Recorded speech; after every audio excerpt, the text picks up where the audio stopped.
মাঝে মাঝে আমরা কিছু মানুষকে এমনই চোখ বন্ধ করে বিশ্বাস করে ফেলি যার মাসুল আমাদেরকে গুনতে হয়।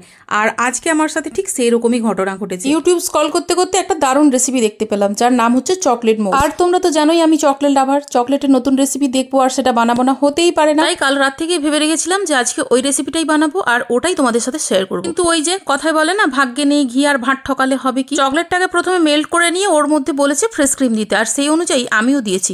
দেখলাম যে ওদের চকলেট আর ফ্রেশ ক্রিম দেওয়ার পরে পুরোটা ভালো হয়ে মানে ঠিক হয়ে পুরো বসে গেল।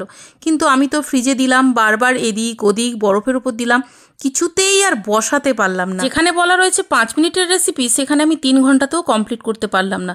শেষমেশ আর কি করব, ময়দা বেকিং পাউডার যোগ করে দিয়ে বানিয়ে ফেললাম চকোলাভা কেক। সেক্ষেত্রেও আবার দেখা গেল বানাতে তো চেয়েছিলাম চকোলাভা কেক, কিন্তু হয়ে গেছে চকো কাঁচা। তবে এটাকে পরে আরও একবার আমি বেক করে নিয়ে চকলেট স্পঞ্জ কেক বানিয়ে ফেলেছিলাম। তোমাদের কোন ফ্লেভারের কেক পছন্দ তাড়াতাড়ি কমেন্টে জানিয়ে দিও তো, চকলেট নাকি ভ্যানিলা? প্রথম দুজনের নাম আমি পরের ভিডিওতে